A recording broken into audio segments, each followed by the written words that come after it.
Welcome to KimAppa, Jared Kimber here, and the man who unleashed Dwayne Leverock on the entire world. It's I Robbie can Appa. now imagine you fat, buddy, by the way. I don't. To be fair, I'm not sure I ever got to his size. He was a tall guy too, wasn't he? He was just like a big dude. Dwayne I Leverock, don't wasn't remember. Everything is just a blur right now. he? Don't pretend that you haven't seen that clip like 48,000 times in your life. Every time it comes on, God's honest truth, hand on heart, I switch channels or I just walk out of the room. Was it? Have you ever heard the story about Alan Donald? So you know Alan Donald gets done in that run out in the '99 semi-final, right? And obviously not Alan Donald's fault, by the way. Lance Kaluza completely stuffed that up. Lance Kaluza had literally the perfect tournament until that delivery. And Alan Donald, they made, like, the psychologist made Alan Donald just watch it over and over and over again until it Take the edge off it. Yeah.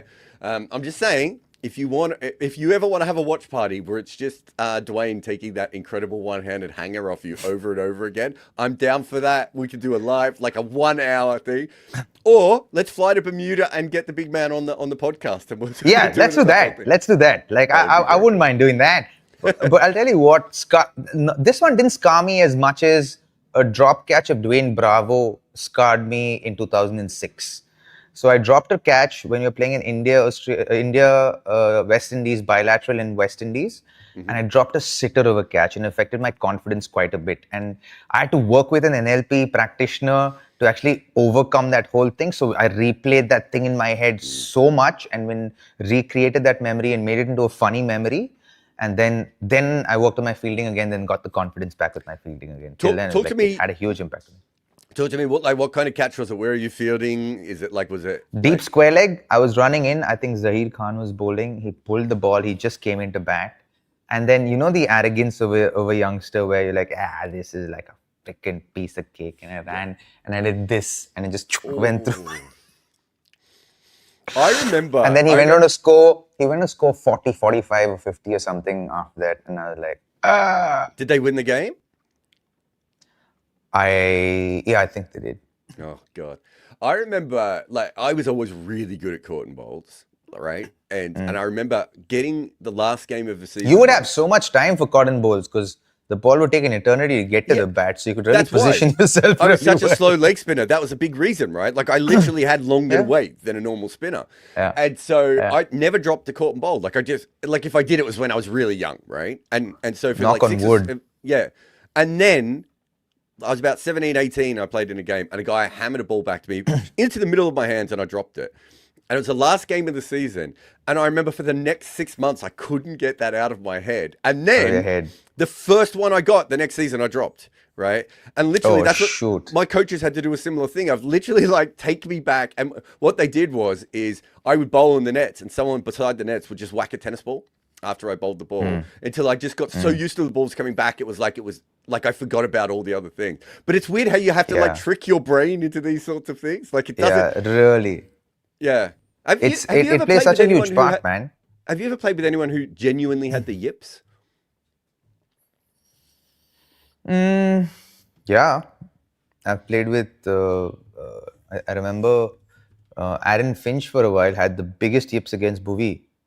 Like he was out in the pavilion before he came out to bed. Yeah. Like literally it just felt like that. You could sense it, It's like he felt defeated. And I remember being in the comm box when I was doing my first commentary stint and I was just doing it, the game was happening in Australia and I was doing was working in the comm box in India. And you could tell just from his energy that he was completely defeated. Like there's so many batters like that you meet where you just like a particular bowler comes on and you just, oh shit, now that's it. My time here is done. I remember seeing Keaton Jennings play against Vernon Philander and just thinking like, if you offered Keaton Jennings like 100 grand to be anywhere else in the world right now, he'd just take it. Like even though his entire dream is to play Test cricket, like he just doesn't want to be there at the moment.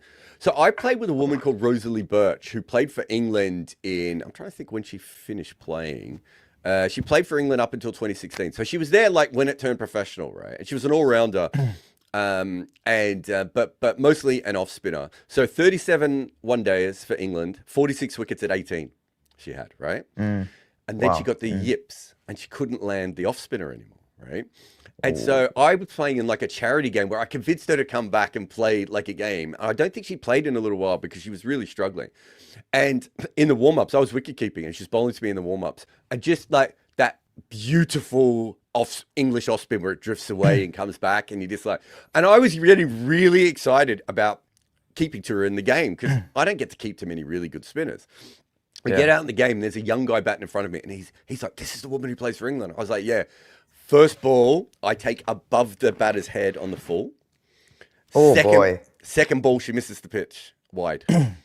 And she basically had to say, I can't do this. Like, it just completely went. And she couldn't, I don't know if she ever went on to play cricket again after that. She was only like, 30s, I think, at that stage. And like, she basically went from playing for England to almost out of the game straight away. And there's another guy, you might have come across him, Anchi Rath, who plays for Hong Kong. He's a batter who used to bowl left arm finger spin. They told me a very similar thing happened to him, where he just suddenly could not land the ball. Right.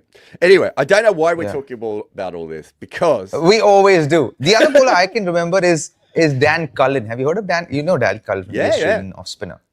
Dan Cullen, I think after he played against I don't know, I could be wrong about this. Speculative in nature when what I'm going to share, but I felt like after he bowled towards Indians, like it dimmed, like like he kind of disappeared from the scene altogether. Yeah, I think, and I don't know if the same is the case with Rosalie. I always felt like Dan Cullen was like, he was always a bit, he had a beautiful natural off spinning delivery, but I'm not sure he was an off spinner like in all the way. Do you know what I mean? I don't know if he had a complete game around that. And so if you could get to that, maybe he didn't have the other things. And maybe that's what happens to some of them, right? It's weird how often it happens to finger spinners in cricket. Like that's the most yippy thing. It's very rare to get a fast bowler. Even batters. Yeah, I don't know if you... Do you I think really probably Suresh Raina was someone who had... No, but I think Suresh Raina at the back end of his career, after his reflexes slowed down a little bit, I think with the short ball, he got it kind of exposed and he'd never really worked on it. And then I think it had a lot to do with his slide down towards the back end of his career. Because I think it got to him. And like even that kid who had to stop playing cricket because of that concussion he kept getting from Australia. Bukowski even. Like I think he probably had the yips as well. I remember I had the yips when I got hit on the neck when I tried to walk out first ball of a practice game in the RCB in 2009. I walked out and I got hit flush in my neck on this side. So I walked out, new ball, first ball I was opening. I walked out and I played a pull shot early. He bowled it short. He saw me walking out. I walked out early. He saw me playing and I pulled the ball and I pulled it early, so I missed it and the ball got me square on the neck and I collapsed. Like when I say collapsed, I lost all feeling in my lower body and the only thought that went through my head was hit the ground, Robin, hit the ground, hit the ground. And I somehow landed my knees on the ground and I felt the blood rush back into my head. And I was taken to the hospital, had a concussion. And then for the next month and a half, I just did not walk out at all because I had the yips. So I was like, oh shit. Like something that came so naturally to me, something that came, and I worked for it. I earned that the ability to walk out and play the aggressive shot against the fast bowlers. I had to work for another month, and only in the back end of the IPL was I able to kind of get that confidence back to walking out and playing that shot again. I think every player goes through that. I think that's different though, because I think you're right. It is a form of the yips, and it does affect you. But I think the difference there is when you're talking about Aaron Finch or Suresh Raina, you're talking about things that sort of minimalize what you could do. I think that's a big difference between that and not being able to do the skill at all anymore. Do you know what I mean? At all. Not be able to. Not like, as I said, this was a game that like Rosalie was playing in, where the average person there was a 55-year-old retired like former police officer. Right, like there was no reason for her to feel any pressure, and she could not land the ball on the spot. Where in the warm-ups that she had, I remember, one of the more interesting ones, and it doesn't happen as much if you look at the stats, but it felt like it happened all the time. Is at the end of his career, Michael Vaughan just felt like he was just gonna get bowled almost every delivery. Like if you go back, and like obviously maybe it's a combination of maybe he like you said with maybe Raina and with Finch, they maybe had holes in their technique that when their reflexes went, they couldn't overcome anymore. And certain players, got some. Because you remember because Finch has a couple. Finch has that other one where like he just completely loses it for about a year and a half, where he can't make any runs, right? So, so I remember when he was captain for a while, he wasn't able to score runs at all. Really struggled. Yeah. He had a couple of periods in his career where he had that. So anyway, Robbie, should Gautam Gambhir be sacked? I'm only saying this before we get 83 super chats about it anyway. This isn't a question from me. This is a question from the community. Should Gautam Gambhir be sacked? What do you think? No, man. It's not a coach who's going out there and playing. Like, what kind of a question is that? It's like, I said this in a live with Deepak yesterday, and I said to him that, listen, people have gone after Rahul Dravid, a guy who's got 30,000 runs in international cricket, right? So if he can get trolled and he can be called a bad coach and he should be sacked and they can call for his head, then they will call for anybody's head. Do you remember what they said about? Do you remember what they said about Rahul Dravid, that he'd never play? He wasn't very good at ODI cricket and T20 cricket, so he shouldn't be coaching that. And I was just like, guys, just go back and watch Rahul Dravid play and understand how much intelligence he had on the field. Oh my God. Yeah. Okay, that's fine, and I generally agree with you there. Also, you and I talked about this when they were struggling in England, right? Our podcast has been going for a while, so we covered that one as well. We both thought there would be a natural rollback of India when you lose all that wisdom. Ashwin is no longer a major part of the team. They've got younger players who are going to might be more talented, right? Who knows where these guys will go, but they're going to be a little bit more variable with their results when they're younger and all these different things. So we knew that. But he is getting to a point mathematically, right, where it is hard to ignore this many losses in a row, even if you and I both agree that this is a transition process that was bound to happen. It's the fact that they've lost 4 out of 6 home tests in a row after not losing basically any, right? That's a very hard thing for people to suddenly understand. Right? Like, we both agree with that. It's so dramatic that it's hard for even us to be like, just write it off, even if we thought there was going to be a bit of a dip. See, the thing is, we anticipated a bit of a dip, right? I remember us having a conversation about India's expectations in that first test series where Shubman is going to lead in England. And before that series, we were saying, hey, listen, we got to be realistic about the expectations of this side. This is a side, Suns, Rohit Sharma, Virat Kohli, Ashwin, Pujara, Ajinkya Rahane, all of these guys not there. So it's going to be a young side, and this young side's going to have to show a lot of character to even kind of lose with respect there, right? But they outdid themselves in a place like England. Now, I want to go to the meat and potatoes of why this probably happened, right? You have to understand that. And I think then it gives you context as to why the results are the way they are. Right? Now look at the players in this side. Shubman Gill, like let's say 2010 era players in this side right now, or late 2000s players in this side right now are Jadeja, KL Rahul. Who else? Do you count Bumrah in that? Is he kind of that period? No. So no. He's 2014-15. Shami's not fit. Shami's not there. Yeah. Right? 2 players, right? From that era, right? Now, who played spin fairly decently? Who played in this test match fairly decently? And let's acknowledge the fact that it was not a turning track. It was a horrible batting track. It was a horrible wicket. It was a bad wicket. It wasn't. We'll get to that in a bit. But it wasn't just a tough wicket for spinning. It was also the bounce, and it was also the fact that pace bowlers also got stuff out of it, right? Like, it was legitimately it was really a bad wicket. Surface. No batter was ever set, right? No batter was ever set. No batter could ever feel set. No batter knew where his next run was coming from, right? Like 28% of balls spun over 5 degrees in the 4th innings. That tells you a story itself. It's mathematically impossible to score runs off if you get a ball to turn more than 3.5 degrees. 5 degrees is technically what we call unplayable, right? Where there's exactly. Right. The chances of you hitting that ball is quite low. So good luck. Yeah. So when you look at that, And then there's not just turn, there's variable bounce as well, not just for the spinners, but also for the fast bowlers. So it's not like I haven't played on wickets like this in India, where the wickets are underprepared, but you want a result. So you underprepare the wicket and you get a bad wicket. And I've gone in a game, I remember in a game against Assam in Bangalore, like literally I opened up my stance. You remember Abhishek Nair's stance at one point was like really wide, like this wide? Yeah. Right? I literally went to that stance and I came outside leg stump because the ball was staying so low and they had good swing bowlers. So it was swinging, but it was keeping low.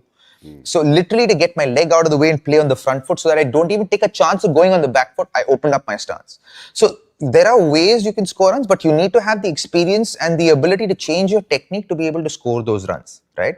You need to acknowledge and accept that, okay, I'm not going to be set in this game at all. No matter how much time I spend on the crease, even if I play 150 balls, and if I score 50 runs, if I score 60 runs, I'm still not set. I cannot assume that I'm set. Ball, right?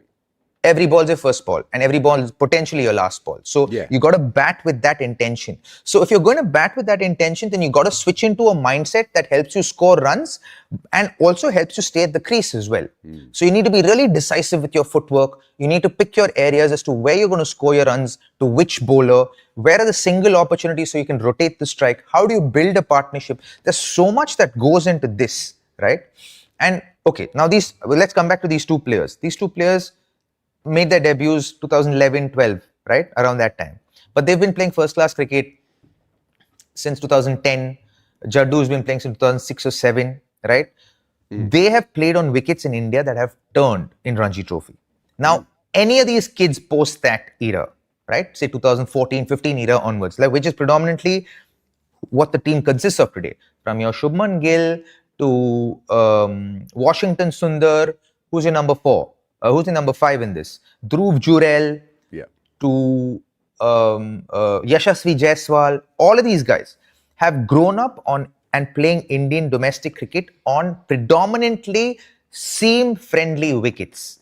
Agreed. They have not played on turners, right? When they have prepared turners, say I played for Kerala for 4 years and we had red soil wickets in Kerala. When we played on turners in Kerala, and the game would get over in 2 days, because we had great spinners in our side, the likes of a Jalaj Saxena, the likes of a Sijumon, who was a really good left-arm spinner in his own right for Kerala, would always get 4-5 wickets in a Ranji Trophy game. Games would get over in 2 days. Literally, BCCI set up neutral curators so that they wouldn't prepare, they couldn't prepare turners, right? They wanted it to be, in a sense, you're setting your team up to score runs abroad. You're setting your batters up to score runs abroad. Which is the right way to do it, right? Because that's what New Zealand did, and that's how they got good as well, right? Like, there is a reason that teams did this, and it did work. Yeah, and it's working for India. Let's not take that fact away. They're winning test matches in Australia, they're winning test matches in South Africa, they're winning test matches in England, right? Exactly. They're winning test matches away from home. They're winning test series away from home. So there's a benefit in that. Now, this era of cricketers right now have not... Oh my God, this is annoying. This era of cricketers right now have not played... what's the word? They've not played cricket on turning tracks, right? They have actually played cricket predominantly on seaming friendly tracks, right? So if that is the case, what happens, right? If they haven't had exposure to playing on turning tracks, on vicious turners or progressively turning tracks, right?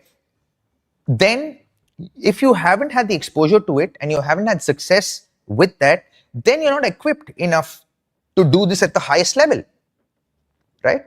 So at the very base of it, your players aren't prepared enough. And today, with the kind of scheduling that the Indian cricket team has, they're going from bilateral to bilateral, tournament to tournament, with literally very little preparation time, right? You have 3-4 days before each series that happens. Now, realistically, is it possible to actually produce results in your favor when you don't have these aspects covered? If you ask me, I'm a pragmatist. When it comes to this kind of stuff, a pure realist about this stuff, it is not possible. Like growing up, we played on turners quite a bit. Like when I debuted in 2003, 2003 to literally 2011-12, till they relayed predominantly a majority of the tracks in Karnataka also, and they moved it from red soil wickets to black soil wickets because it was a lot more cost effective. It was like we grew up playing on turners. So we would literally have practice sessions where we would bat in the nets and then get out of the nets. And if we knew we were going to play on turners, or if you're going to play in Mumbai, if you're going to play in Gujarat, if you're going to play in Baroda, and these are all red soil wickets, right?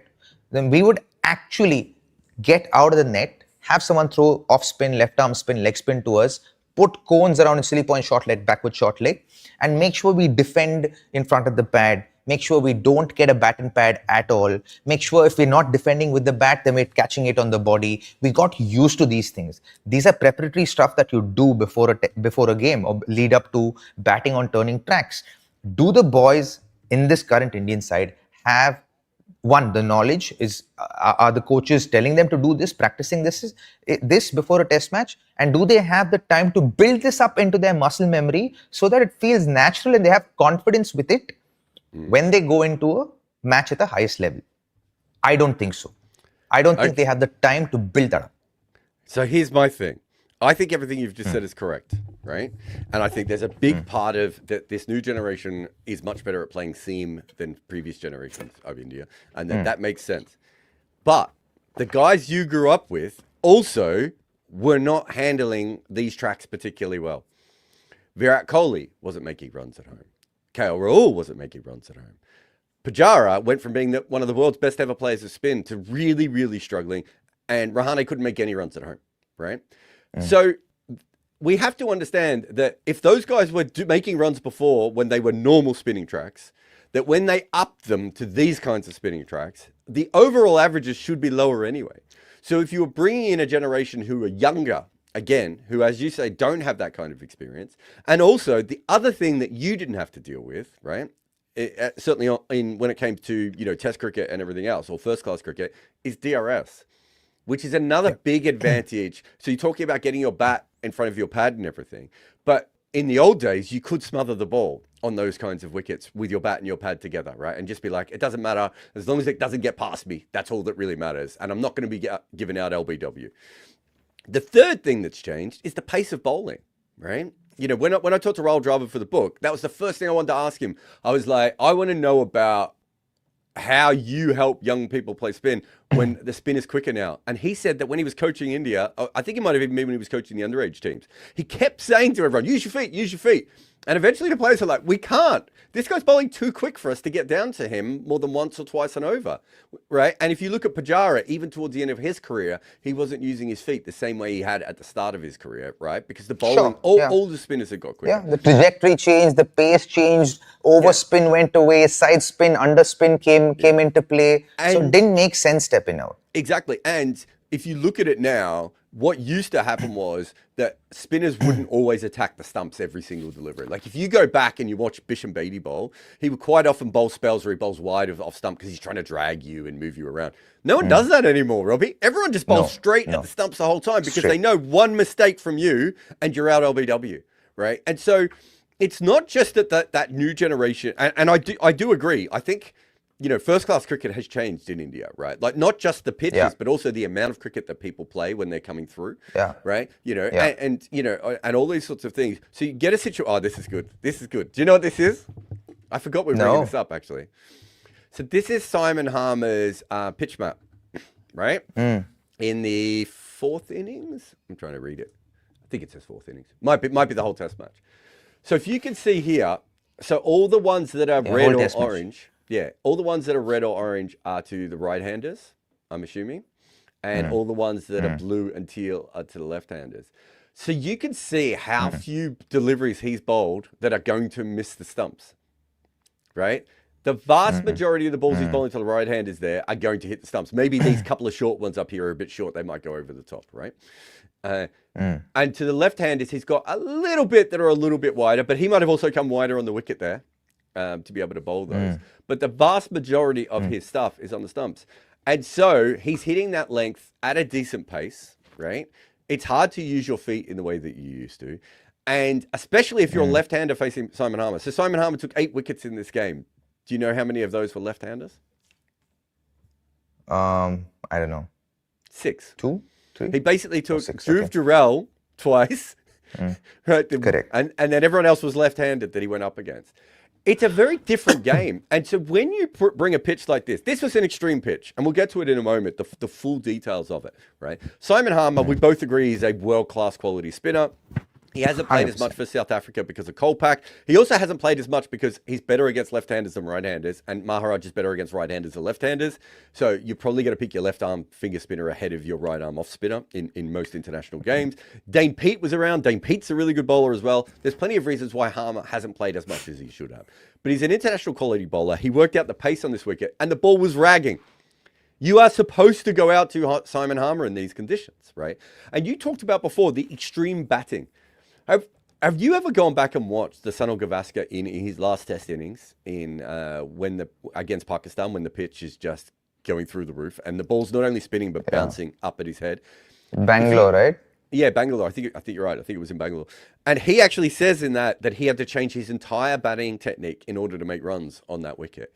So at that stage, he's like in the middle. He's at the end of a 20-year career, and the conditions were so extreme that he still had to. And no one else made any runs in that game. Right, Mohammad Azharuddin. 96 he scored, I think, in the game. Yeah, he almost got 100, didn't he? Mohammad Azharuddin is also one of the best players of spin I've ever seen, and he didn't make any runs in that game, right? And yet Sunil Gavaskar manages to make a total in that game. We are now expecting a lot of players to be able to recreate that sort of Sunil Gavaskar innings consistently, and the chances is they are going to fail, partly because of DRS, partly because the spinners are a little bit quicker, and then also, as you said, they don't get the same experience when they're coming up. There's no exposure to this, right? Yeah. And this is... So you don't have the exposure to it. It's like a recipe that's not going to work out for you in the short term, right? Or like you have to understand. And it's also a transitional side. Now, because it's the Indian cricket team and the expectations are there and all of that, you can't escape the fact or deny the fact that this Test team is in a state of transition. Now, you have to measure your expectations with a team that's in transition.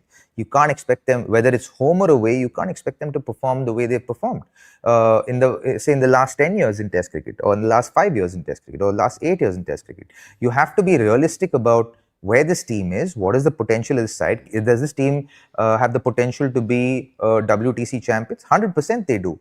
Maybe not this cycle, but perhaps in the next cycle. So use this cycle as to develop these players, give them the exposure to these kind of tracks, continue to play on these kind of turners, but not underprepared like wickets like they played in Calcutta. Let's talk about this pitch, because you talked a lot about this pitch last week and when we were talking about IPL stuff and the kind of thing. This pitch has, I think I'm doing this off the top of my head, but if I remember, Robbie, it's 74% of first-class wickets are to seam bowlers, right? Yeah. This is basically a green top. Yep. So when you try and change for want of a better word, the genetics of a wicket, right? But when you try and change what a wicket does, that is when we get the really bad pitches, right? So go back to that Perth wicket where Australia get bowled out for nothing, and then it becomes the flattest wicket of all time. There's a perfect example of Australia trying to change that wicket, not because they were trying to make it more helpful for Australia or India, but actually because they were sick and tired of the fact that whoever batted first would just win the game. And in the end, they made it whoever batted first couldn't win the game in that one, right? The Cape Town wicket is another perfect example of trying to do something to a pitch and actually, in order to make it a little bit more spicy and making it essentially impossible for a player not to get hit on, right? And we've seen this with a couple of Indian wickets as well now. This is the issue that we have of, like, if you try and make a pitch go against the genetics of what it's supposed to be, you're in trouble already, right? Like, I think you and I would both agree it's a really tough thing. If you talk to groundsmen, they're like, that's the trickiest thing to be able to do, is to be able to come up with a wicket that just does something different on that one occasion than everything else. But my question is, why is India trying to do wickets that rag anyway, when actually, if you pick 4 spinners in a side, you want a longer test match where over the period of the 4 days, the fact that you have the 4 different spinners makes sense. If you make a pitch that rags, the team with 2 good spinners has as much talent as the team with 4 good spinners. If it's a pitch that takes 4 days, Simon Harmer eventually is going to get tired. Maharaj's fingers are not going to feel the same after a day and a half of bowling as they do straight away. That is the thing that I have never understood about this pattern that they've gone with at the moment. So I think that's why they've made a gross error in judgment, right? I think the leadership group should have actually, if you're going to play four spinners, you don't need to change literally the genetics of a side of a pitch, right? You don't need to try and create a turner on a track that predominantly plays as a seam-friendly wicket, right? You want to stay to the nature of the wicket as true as possible, right? And then you try and produce a result from that, right? I think what is done is, so basically it has a lot of live grass in Calcutta, Yeah. right? What they've probably done is rolled it hard, right? And what they've asked them to do is probably brush it with the abrasive brush. And then when you do that, you're literally taking the grass off from its roots. When you take the grass off from its roots, the wicket starts to split. Now, if it splits vertically, it's still fine. The ball will seam around a little bit, but not really turn. But if it splits horizontally, then you're doomed, dude. Yeah. You're And you basically get wickets corrugating the like that. surface, right? Yeah. So it's basically, you know how we practice, like say if you're going to play on a turner and you're playing just 2 days before a test match or 2 days before a first class game, you go and say, okay, you're going to play on a turner, so you're going to scratch up the surface. So you go with your spikes and you scratch it vertically first and you scratch it horizontally and you kind of literally make that corrugated kind of surface there for the bowlers to try and bowl there, and then you play from there, right? That's precisely what they've done with this wicket, and they've kind of doctored it in a way to make it.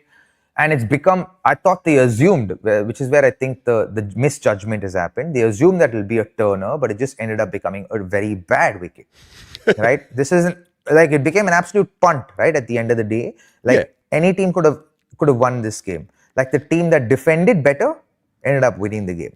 It's a fascinating wicket. You know, I did a video on it the other day of like, it's a wicket that helps seam. It's a wicket that helps spin. It also has inconsistent bounce. But the fourth thing that it had as well is you couldn't really hit boundaries on it, right? So you can't put any pressure back on. So you've got four different things against the batter where there's nothing there's not a lot they could do other than, you know, what Temba Bavuma did or KL Rahul did, which is I'm just gonna stay in, right? And try and be here for as long as possible.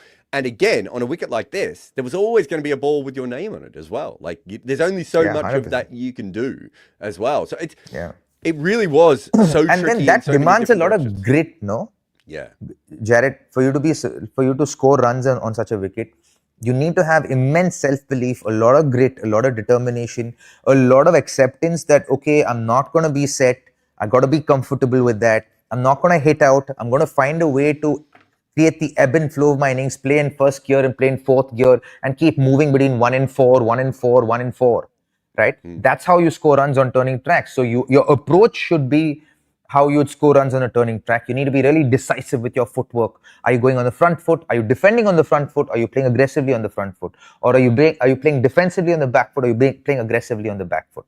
Like, where is the bowler bowling? Are you letting balls go that is going to pitch on middle stump as a right-hander to the off spinner? Or are you going to look to reverse sweep the left arm spinner? You're looking to play with the spin. What is the field? Is there a short fine leg? If there's a short fine leg, I need to sweep from up. If there's no short fine leg, I can actually sweep like with a proper horizontal bat, more than like a semi-vertical bat, right? Coming from up to down, right? You want to smother the ball with your spin if you're playing on a turning track with short fine leg on. If you don't have a short fine leg on, you're hoping that it'll also take the top edge, so it goes past there, you get runs there, right? So these are things that batters need to calculate, plan, prepare for, along with a lot of grit and determination that I'm not going to be set. I could get out any ball, but I need to approach this one ball at a time with tremendous amount of discipline. Yeah. No, it's fascinating, isn't it? We've got a super chat that I'll just bring up early because I think it's really interesting. Sit-Up says, the men's team need to really admit that they're in a rebuild. I think they know they're in a rebuild. Like, we've been saying this we've been saying this since before the England tour, since Virat and Ashwin retired. We're like, hey, we're squarely in rebuilding phase. Yeah. Let's measure what expectations we have out of this Indian team over this cycle, then have expectations from them after this cycle. You and I can say this, right? The fans are furious. Has the Indian? This is the question I have to you. Has the Indian team accepted they're in rebuild, or did they think they could smooth this out and it's gone wrong? Because Gambhir hasn't, to be fair, Gambhir hasn't really talked about like a coach who's in rebuild, has he? Like, I know that's not his way, right? And he's obviously very forthright and very calm. But he hasn't talked, you know, sometimes you hear a coach and you're like, oh, he knows, right? that hasn't come across naturally in Gambhia's way. My guess No, is but he behind the also scenes, spoke they about must know. the team saying, he also spoke about the team where he said this is a fairly inexperienced side and they're a bunch of youngsters That's outside fair, of two, you know. So, like, he's not said it, but he said it, right? I'm sure that within the group, they understand that. And I think that's why we're seeing a lot more results in white ball cricket versus red ball cricket. Right. And the whole point of doing podcasts like this and doing what we do is to educate the masses that, hey, we need to be measured about expectations of the team, of any team, in situations like this because of such and such reasons, right? I've seen a bunch of videos on YouTube where people are going after, they're listing a set of stats about losses and how badly in India performed in under Gautam's leadership, coach, this one, all that. But you have to understand, the coach isn't playing cricket out there. He, at that level of coaching, what you can do at best is create the atmosphere and give the team as much confidence as possible and give them the confidence of feeling as well prepared as possible before every international game. That is what a coach can do. And the other role that he does is predominantly discuss strategies with the captain, because the captain has to take all those decisions on the field. Yeah. So this is not a school team. This is not a school team, right? You're so right. you're not. But he has made a lot of decisions that haven't always made sense, like the incredibly long batting lineups where you don't always have specialist bowlers. The fact that they wanted this wicket to rag and then he takes 4 spinners in, which doesn't actually make sense. If they knew it was going to spin, you know, and maybe it spun a bit more than they thought. I promise you, nobody knew that the wicket's going to turn out to be a devil. I think you have to guess a little bit though. No, but the thing is, you're doing it with the best intention of, hey, saying, okay, we have the likes of an Akshar and Jadeja and a Kuldeep. Kuldeep may not get too much out of this wicket because of the slowness in which he bowls, right? And he's a wrist spinner, so to extract a lot out of the wicket then is going to be hard unless you're much taller as a bowler, which he is not, unfortunately. So with the likes of a Washi and Akshar and Jaddu, on any rank turner, you'll give them a chance because they're such dangerous bowlers, because they themselves don't know which one's going to turn and which one's going to go straight, because they're predominantly bowling undercutters and they're bowling on the line of the stumps. If it turns, it turns. If it doesn't turn, it doesn't turn. Right? So as a batter, I'm sure Temba would have decided that, hey, I'm going to look to play in front of the pad, and if the ball is pitched out leg stump, outside the leg stump, I'm going to play a sweep shot to score runs. Right? I'm not going to step out. I'm going to look to play off the back foot, defend really well, right? And if it beats me from the outside edge of my bat, I'm not going to even worry about it. Because if I'm playing with soft hands, that ball's not going to carry the slip. No, right? I get that. So, but what I'm saying is, Gambhia's coaching has not been perfect. The squads. No, it's not. Right. So there is an element. I think that's fair to say. It's also fair to say that they overperformed a little bit in England, considering where they came from. Yeah, that series could have gone away from them. But the New Zealand series and now this series is a concern. But again, the New Zealand series you're allowed to ask questions of Gambhia, but I think you also have to be realistic of where they are. The criticism of the New Zealand series was very valid, because you had Virat there, you had Rohit there, Ashwin was there, all of them were there, right? So they should have taken it on themselves.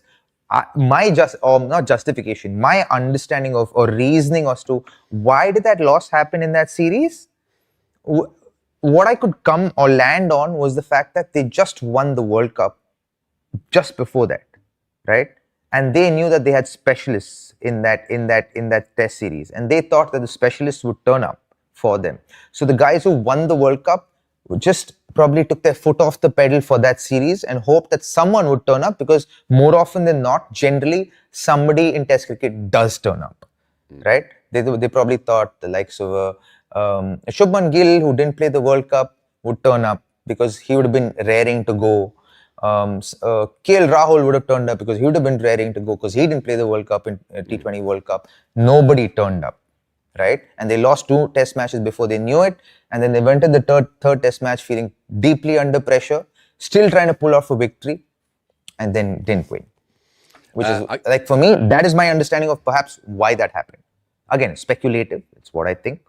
But that demanded absolute criticism. I'm on board for that. With this side, no, man, you need to give this team this team some time to develop as a unit. They have to also build camaraderie as a test group. They also have to figure out who are the leadership group in this side, who's the core group in this side, right? Around which the entire team is going to be built around.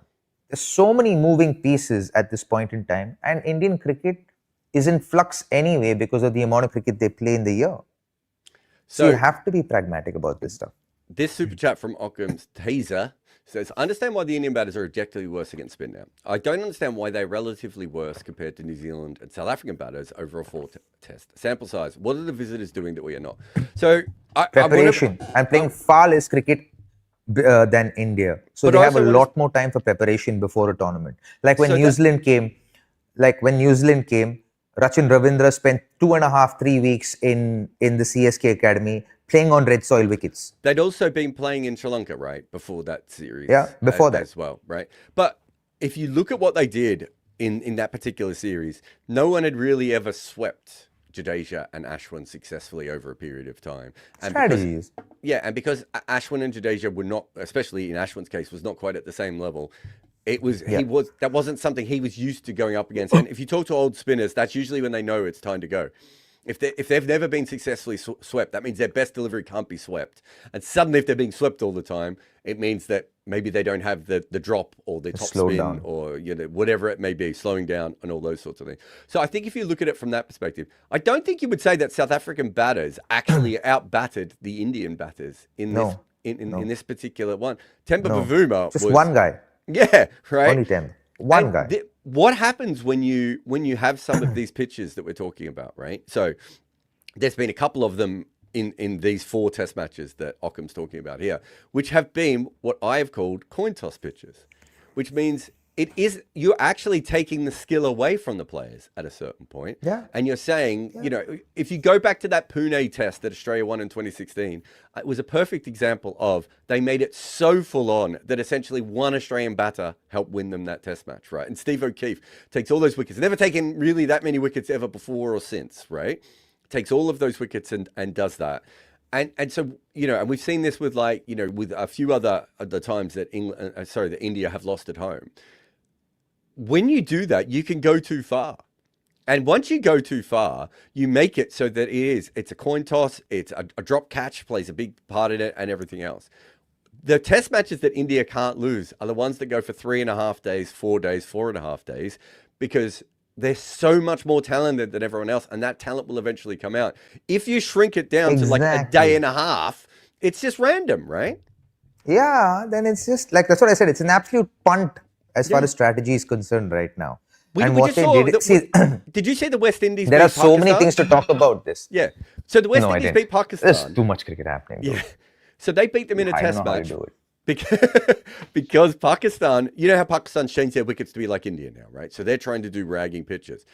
That makes 100% of sense when you're playing England or, Australia. You can make ragging pitches in Pakistan because predominantly there's no grass growing in Pakistan, right? And the pure brown soil wickets, and you can either make them as really hard as a road, or that'll be quick and be skiddy, or it can become raggers. Exactly. And so they decided that they were losing on flat wickets because other teams were just more skilled than them, or they were drawing. So they went for the ragging wickets, which makes a lot of sense when you're playing England and when you're playing South Africa. When you're playing the West Indies, all you're doing is evening the contest up against the West Indies, whereas the West Indies can't beat you on a flat pitch, right? There's no way that the West Indies would have been able to win that on a flat pitch. And what India is doing is they're allowing you're going with a one side. Yeah, you're going with one size fits all, right? Yeah. And you're trying to produce results so that you get to the back end. You get to the back end of and try and make the WTC finals, right? And that's where there needs to be a certain sense of realism about what is our goal over the next couple of years. Yes, we want to get there, but realistically, is this team ready enough in every way to get there? Now let's talk about India's fast bowling, right? Outside of Bumrah and Siraj, who's still really effective, right? Occasionally, right? He's not as consistent as you would like a premium fast bowler to be a frontline fast bowler to be. He gives away too many runs in a test match, right?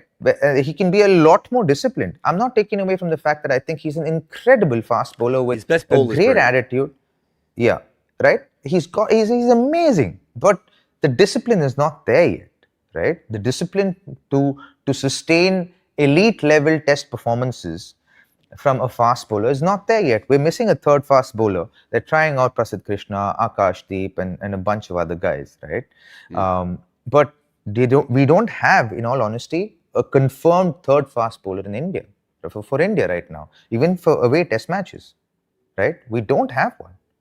That's the truth of the matter, right? You have to acknowledge these facts. Now, our spinners are not going to be as effective abroad because you're going to get seam-friendly conditions, or so your spinners are predominantly going to be fillers, so to speak, in away conditions, right? So also, let's look at the fact that India's playing, like, India don't have test centers. As a country, we don't have test centers. Now, if you don't have test centers, what are you actually doing, right? You're randomly playing test matches everywhere in different centers, and you're trying to produce results that go in your favor, right? That also takes away from the larger goal of what you're trying to do for your team and achieve for your team. Now, say India had 5 test centers or 6 or 7 test centers that they could pick from for every test team visiting to play in. Then you could curate it based on you can curate home advantage based on the team that's visiting.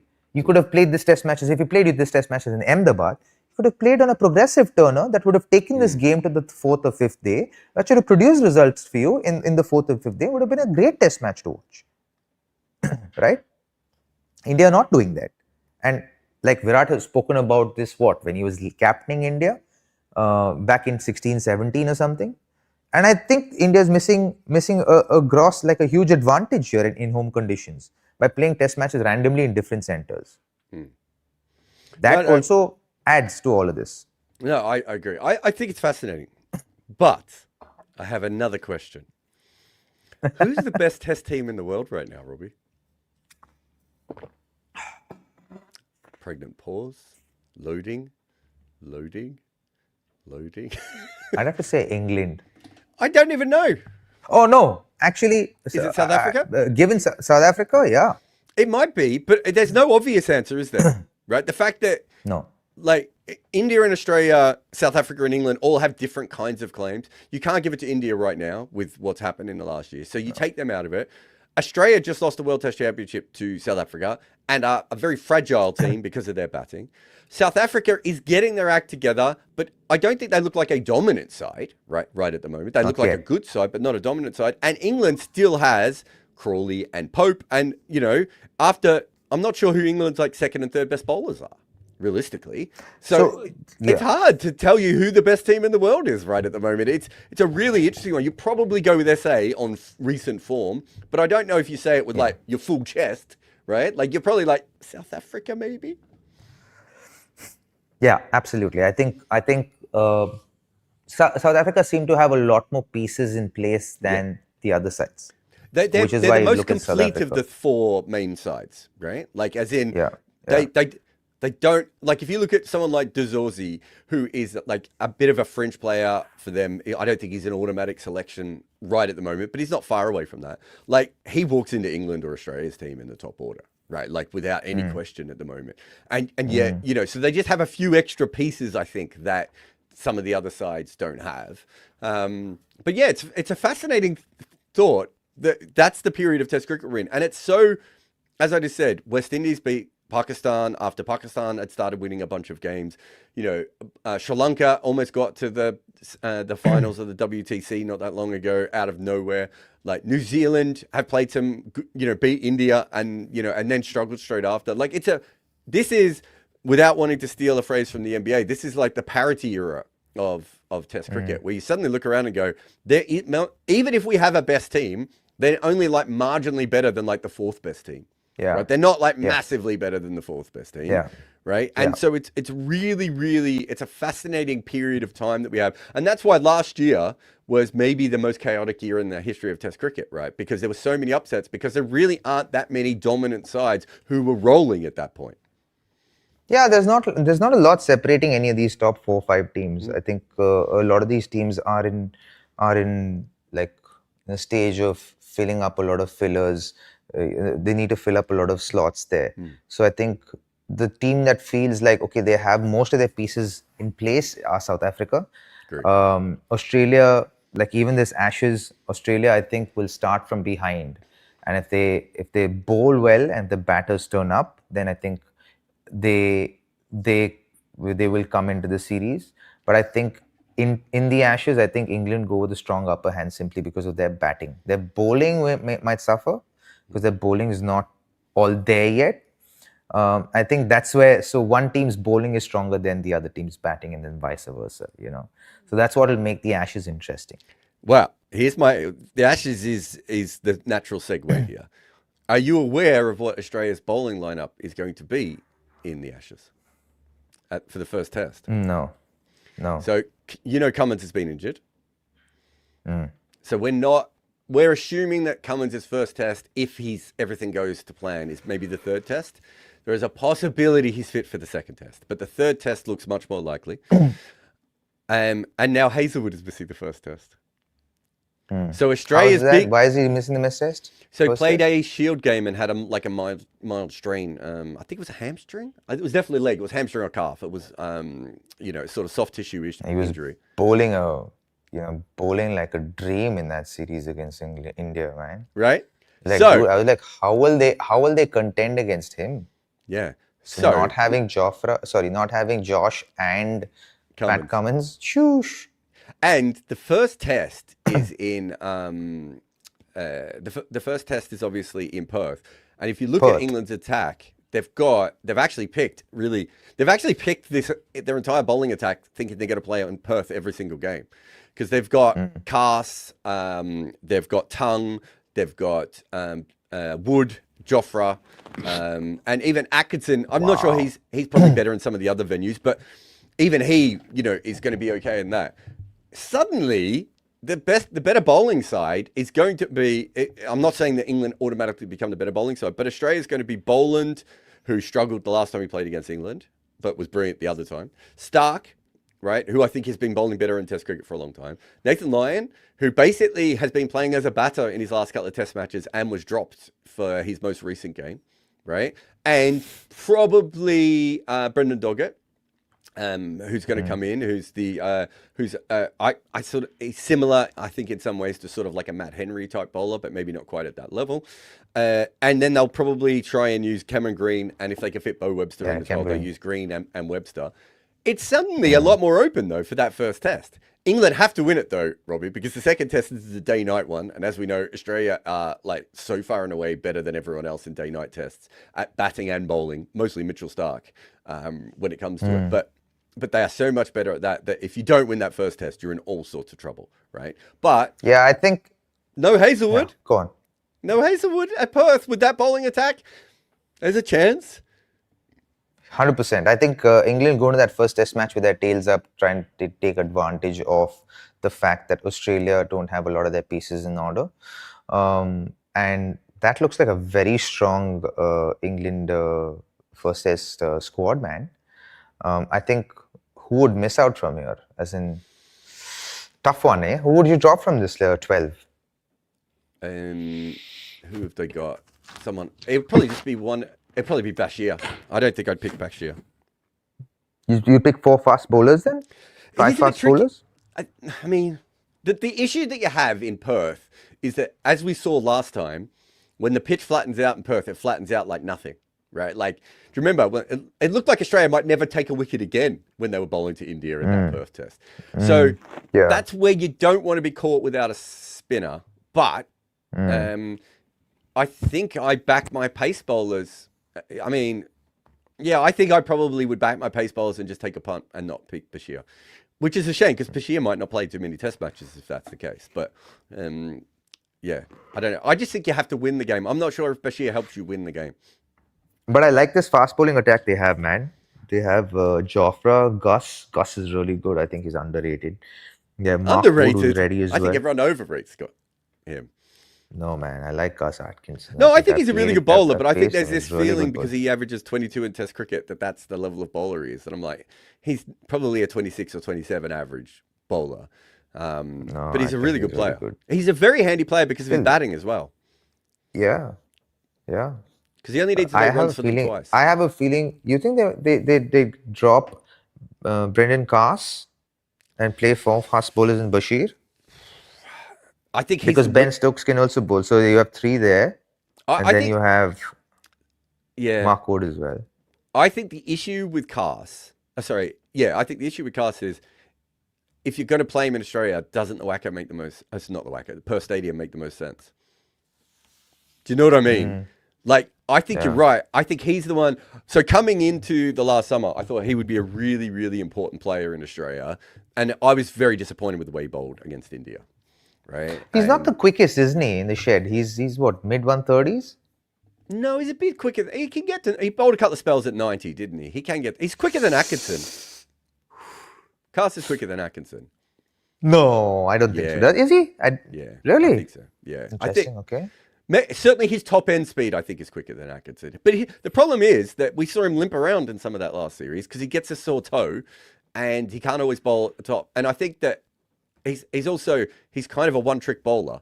But the thing is, Robbie, that one trick is probably where you want him bowling in Western Australia, right? With the extra bounce and everything else. I think that's really handy. Anyway, maybe you would take Bashir and drop Carse. Yeah, maybe because you want there to be a slight change of like you want there to be a variation in pace, right? Yeah. Otherwise, it becomes too kind of straightforward for the batters, knowing that they only have to play fast bowlers. Helps them get into that rhythm a lot more.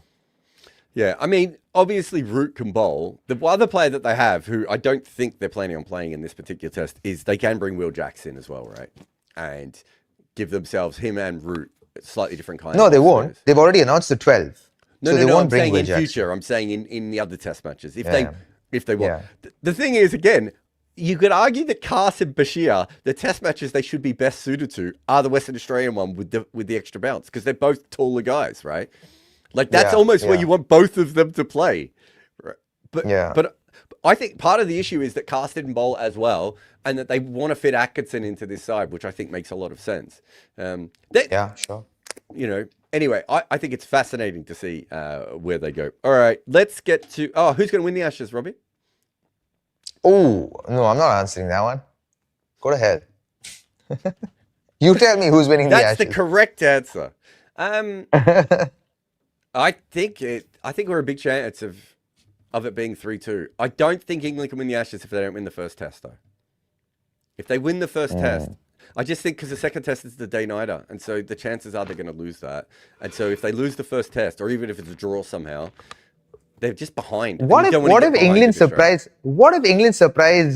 Australia in that second test match? Oh, look, I mean, they might come up with some theories, but they haven't played a day-night test in 8 years, and Australia plays them more than anyone else. How's Jofra Archer been bowling recently? He'll be very good against the left-handers. But again, how many tests do we expect Jofra and Wood to play? Oh, 4 out of 5. Yeah, that's optimistic, isn't it? It's probably 3. Yeah, you want to be optimistic before the Nationals because they've had some good lead-up time for this as well. They've been able to prepare well for the Ashes, and I think they've planned it out in such a way. We're also at the moment thinking Hazlewood comes back for the second test. Hazlewood's one of those guys who quite often doesn't quite come back at full strength when he's had a little niggle. He's not one of those, some guys, him and Bumrah are those sort of guys that feels like they need almost like a game of practice to get back to their normal self. Whereas with other guys, sometimes they can just come back in and they're bowling straight away. Anyway, let's get the super chats, Robbie. Let's go. I did a video. Let me turn my AC off. Keep asking the question. I did a video on the history of England winning in Australia and how they basically do it. And Samit has seen that, and he said, South Africa's elite pace won in 08-09, 12-13, 16-7. Mornay and KG suit Australia. How did Stain and Vernon crack it? Stain, 31 wickets at 28 on the flattest wickets, and Vern matched Jimmy despite fewer overs in the pace-playing pandemic.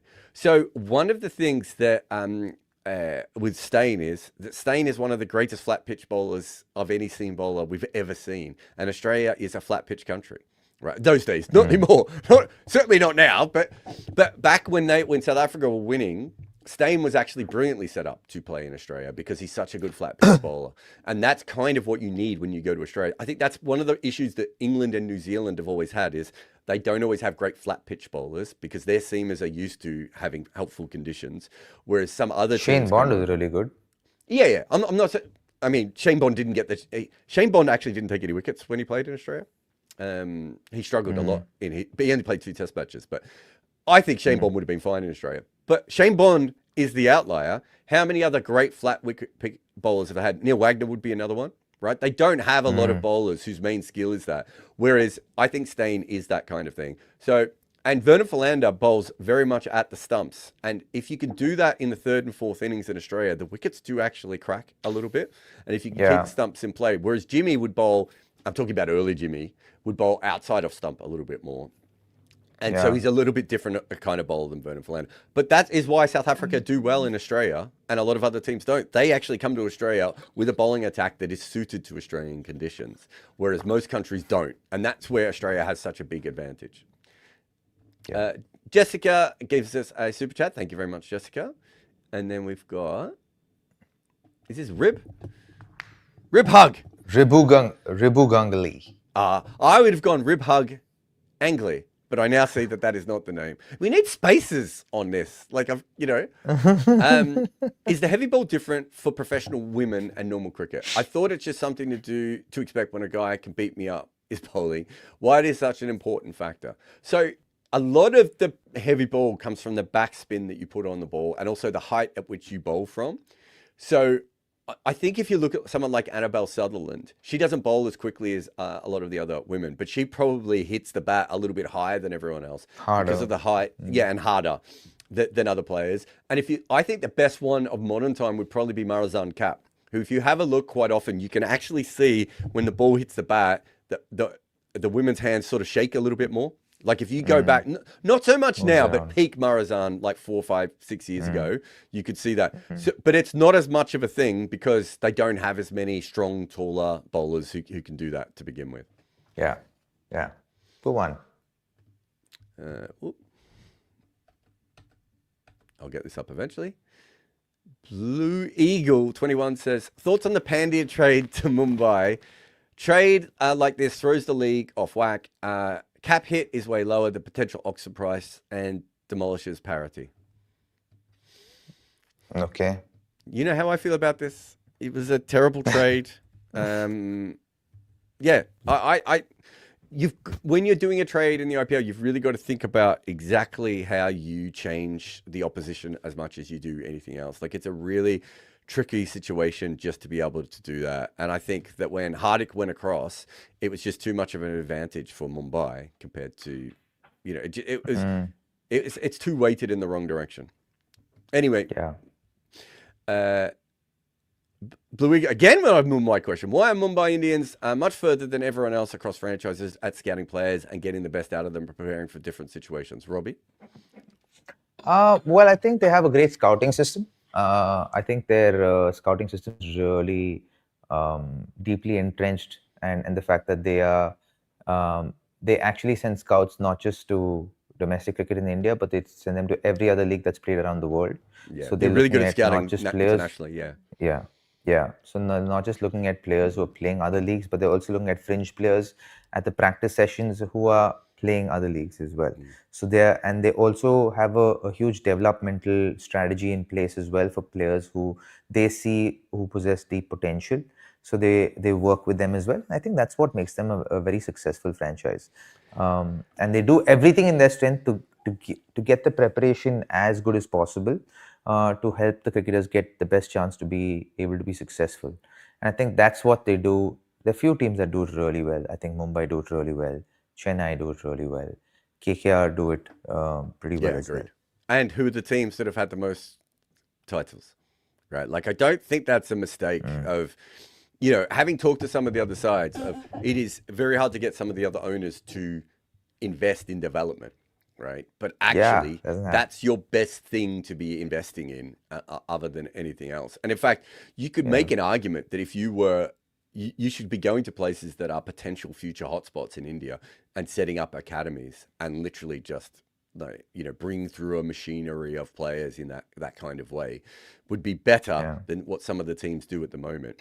And Mumbai are very good at, and I know this because I think it was Karen Pollard who told me this, that they're very good at, if there's any international younger player who's coming through, they usually give them some kind of a trial.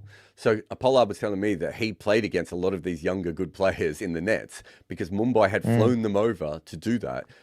Some teams do it for the players who are on the verge of IPL. Mumbai will do it for really young players to see if there's a potential to be able to get them on and into their system before anyone else. So there's a few things. Yeah, they do that really well. That they're just ahead of everyone else. Siddharth says, my cricket guilty pleasure is to see a Luka AD type trade in the IPL between CSK and RCB for Kags to say. So do you know what the Luka AD trade is? Do you know what he's talking about? Yeah, Luka went from did he go from the Grizzlies? Dallas Mavericks. To Mavericks to the Lakers. Yeah. And then AD is Anthony Davis, right? He went from the Lakers to this one. So what he's basically saying though is that it was one of the most lopsided trades in the history. It would be like trading. We were trying to work out if there's even a. It would be like trading. Is Jaiswal the best answer here?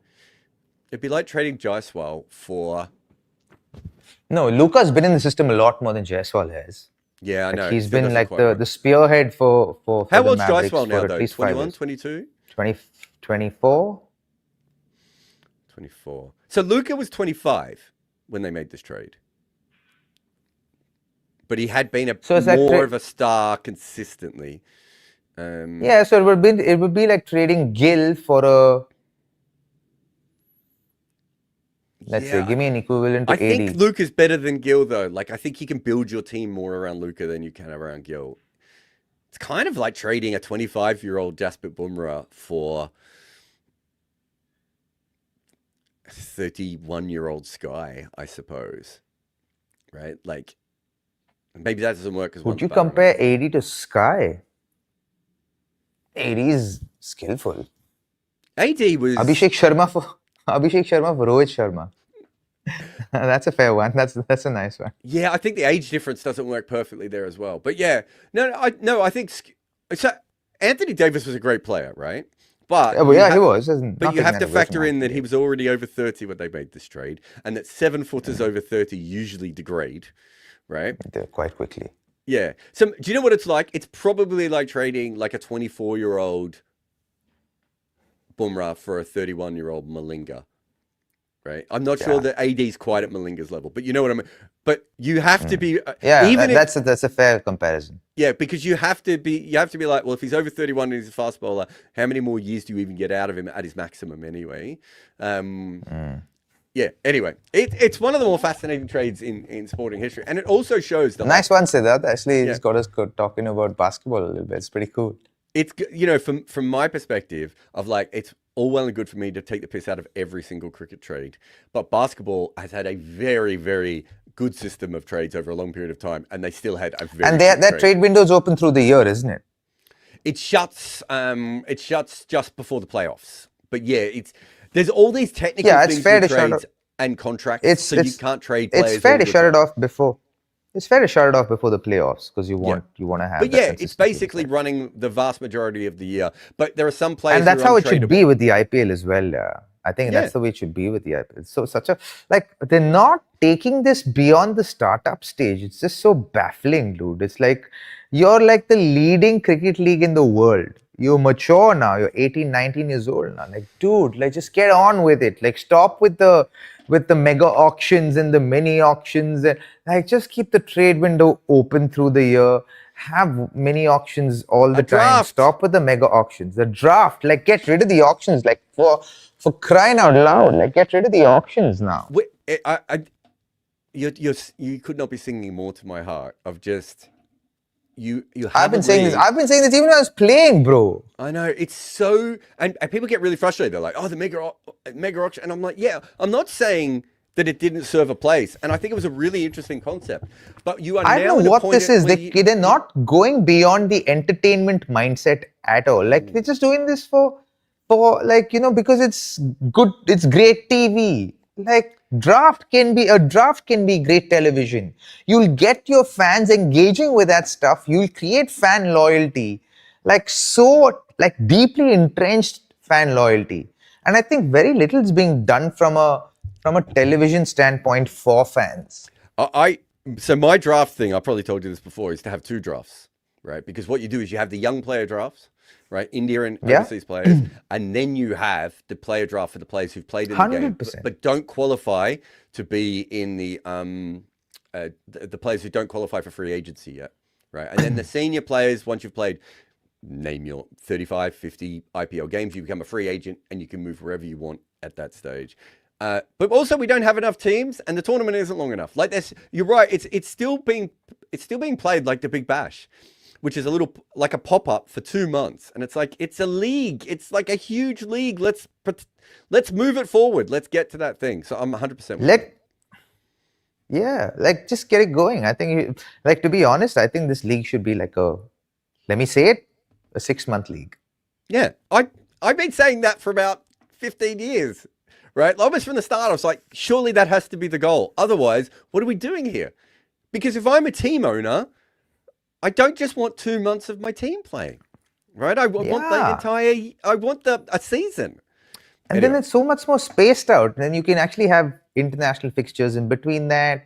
Players can go. You have a large group of players. It can be cricket has to evolve beyond where it is at this point in time. It's getting annoying, to be very honest. Vashek says... Wait. Before we start off, pronounce the whole name for me. How would I be able to do that? Why do you want me Come on. It feels like a hate crime against me and this guy. Vashak. See, that Chinoli sounds like an Italian kid I grew up with. Chinoli Vazhazel? Varail. It's called Varail. Oh, there's no way I was getting that. Jesus. Vashak says, Western batters adapted better to DRS and 90km/h spin with sweeps, etc., while Indian batters don't end up falling to that one ball. Okay, so there's one thing I want to say here is that India, during the DRS period and bowling 90km/h, no one could score off them and everyone went out to them. So that I don't agree that Western batters were doing better because no one was playing good. The thing that I think has changed is that I think around the time that England get involved, I think a lot of teams around the world realize that the sweep is the Western sides I'm talking about here is the sweep. And Indian players do not play the sweep as well because traditionally they didn't have to play the sweep as well, right? And so you are now seeing Australian players. So Australian players never used to sweep because they use their feet like Indian players. Australian players are now using the sweep and the reverse sweep a lot more. South Africans and England players have always believed in the sweep. And New Zealand over the years. And you can see this in the data. You can see the sweep shot going up and the reverse sweep coming up with it, right? So I do think there's an angle of this. And if you go back to when Bazball first arrived in India, that's what Rahul Dravid was telling Kevin Peterson out on the ground. He was saying, we need to teach our players to play the sweep shot more because they need more options. We're very one-dimensional the way that we played spin, and that used to work, and it doesn't work as much now. So there is an element of this that I think, Rahul Dravid believes, and maybe younger Indian players will come up playing the sweep more than they used to in your era. Yeah, well said. Well, you're the batting guy. You could have added to it. No, there's nothing more to add to it. What are you saying? No way? The Dick Sheeter says, no way, Robbie. Bro defending, Gautam Gambhir on every channel. Dick Sheeter was there on the live yesterday as well with me and Deepak. So she asked us a bunch of questions. Just following you from live to troll you. Yeah, you're following me from live to live, aren't you, Dick Sheeter? I got to be consistent with what I'm saying. Listen, to be very honest, it'd be weird if you went back on what you said on the show yesterday. Yeah, exactly. Frenzy Cricket says, I guess it will get more tough for India. Not that we lack talent, but because nowadays everything is about IPL. So to find a leader like Kohli and players like Ashwin and Pujara and Rahane who want to career. Yeah, I think that's also going to be an angle. But remember, that's also an angle for South Africa. That isn't just an Indian thing, right? Like, there are lots of countries around the world that are IPL coded or T20 coded. It isn't just India. T20 coded. Most teams right now, right? Yeah, I agree. Shanu Kamal says, I don't know. Most people are the same. Wait, most people are the same as New Zealand 03. All bowlers and all-rounders except Ash. Every day in India, there's a news leak, Roko to retire. Oh, okay. Gautam Gambhir has 2 strong dislikes. Yeah, but what you have to understand about the New Zealand series is I don't think we really were ready for the fact that it was about to drop off that fast. And we found out, even with the Australian series, that I think Varun talks about this quite a lot when he's talking about this, of it's all well and good to be like, maybe India's not quite as good. No one saw a 3-0 thing coming. And so off the back of that bad result, they're now trying to transition as well. So it's the combination of those 2 things at once, which I think is a more unique situation. And these things happen, right? That's just, if they'd beaten New Zealand, maybe they would have been just as bad now, but it wouldn't look as dramatic. Yeah. Oh my God. I'm says India played T20 a week ago. Now Turner Test. Toughest challenge of generation is 3 formats. Don't know how any 3 format batter except Virat, who towards the end excelled more in white ball. Jared, how to sack Gautam Gambhir? Yeah, I look. This is a big thing, though, isn't it? Of how many more all format great batters will we get? Right, is a genuine question. I don't think it's a problem for this generation, because I think there's a couple of guys who can come through who can do it, especially within India. But I do think going ahead in 5 to 10 years' time, it's going to separate even more, isn't it? Don't you think we're going to get more specialists and less people who are able to conquer all 3? 100%. And like, what is the measure of a 3-format great batter? Someone who's played 100 test matches, 100 ODIs, 100 T20s? I think what he's saying 50, is 50, someone who 50, 50 each. But what's the measure? As in, like, how are you gonna map that out? Well, the way that we would do it with Kohli or ABs, we would have said that for the vast majority of their primes, they were in the best 10 of each format, right? And you could throw David Warner would probably be another one who would have been in that as well. But there aren't that many guys who would be able to do that. Whereas traditionally, going back, that would have been a far more common, even though there was only 2 formats then. It would have been a far more common. 2 formats would have been far easier than 3. But remember, I think people have forgotten how weird cricket used to be. There's a great test series that Australia play the West Indies in Australia, where they play, I might get the numbers wrong here. They play 2 test matches, Robbie, and then they stop playing test matches and they play one-dayers against each other, and then they go back to playing test matches, right? And you even see, if you look at England players, they would like play a test match and then go off to play like a Pro 40 game and then come back to play another test match. Come back and play another test match. So it's not as, and if you look at the way that county cricket is set up, it's always been set up like that, right? To have, to go between formats over and over again. And it used to be the same in Australian domestic cricket. So it's not as weird as you think it is. But as the money comes in, I just think people will specialize in various things. That's the way that I look at the future of that. As far as how to sack Gautam Gambhir, if they lose this series 2-0, me and Robbie can be as right as we want. But the way that Indian cricket works at the moment, it is very hard for Gautam Gambhir to keep this job if South Africa win this next test match. Would they get a new test match coach? Team coach? Okay, so this is the thing I put to someone I was chatting to the other day. Because he's had he's got reasonable amount of success in white ball cricket. I think India want one captain for all formats and one coach for all formats, right? So does that cause them an issue if Gambhir is really good in white ball and really bad in red ball? Yeah, they can look at it. I think it could be an option that they will consider. I don't know. See, the thing is, I don't think the board will be that reactive as the people are being right now. And like, listen. They also called for Rahul Dravid's head when India were not playing well under Rahul Dravid, right? And now they're calling him the goated coach, right? Goat coach. The same guys, like television channels who have podcasts and all that, same guys were calling for his head, right? And the same guys like, oh, goat coach. All your creators on Instagram, creators on YouTube, all of these guys were calling for his head. And then once he won the World Cup, goat coach, right? These things change very quickly in Indian cricket, and I've seen that. I agree. And I think also, this is a really important thing. If you're a cricket fan at the moment who wants Gautam Gambhir sacked more than anyone else in the world, right? Like, just say you're just passionately, you want him sacked, right? You don't want your board to act at the same pace that you act. because you're a fan and next week you won't feel the same way. You always want your board to sit back and have a breather and think about things a lot more coolly and a lot more calmly. Because if not, you become Pakistan. Pakistan is the perfect example of what happens when the board acts like fans and it goes to shit so quickly. So quickly. Thank you. Right? Thank you. Thank you, Jared Kimber. Thank you. So that would be my only point. Having said that, Robbie, if he loses 2-0, there is still a chance they give him the arse. Where are we here? Occam's taser is back. Boomerang for Jadeja. Okay, so he's talking about the trade before. Trade. So, yeah, age-wise, that kind of works a little bit, doesn't it? I think. Boomerang Maybe not for now, Jadeja. but we're talking a few years back. If you would have done Yeah, that. 25-year-old Bumrah for a 31-year-old Jadeja. The only difference I would have is, because Jadeja's a spinner, you probably think to yourself, he might last a little bit longer. Whereas it's the opposite kind of in the basketball thing, because AD is an athletic center. Stop looking for perfection, you ass. Let it go. No, never, never. We need the perfect trade. What is wrong with you? Now, Will guys, someone in cricket please take trades correctly? He will not rest till he finds that perfect trade equivalent in cricket. I'll be working on this for days.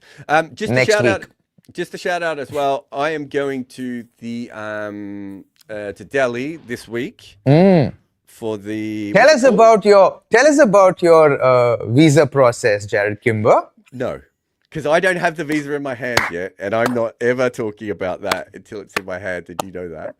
I'm going to be at the eCamera Sports Literature Festival in Delhi this week. So if anyone wants to come by and see, he was in line. He was in that queue more than 2 times.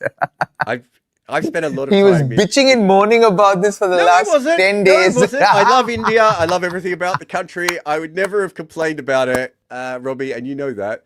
I would never have. I know you love India. I do love India. It's getting to India that I hate. It's getting there. My God, is the most frustrating thing for me.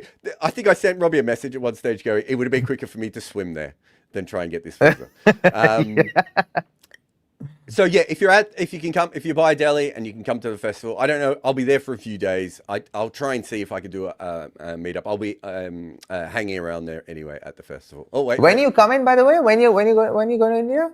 Tomorrow morning. So I'll be there Friday, Saturday, Sunday, Monday. And you're there for Monday, Friday, Saturday. I'm not definitely there because I don't have my passport at the moment. I believe there's a visa in my passport, but I don't have it in my hands.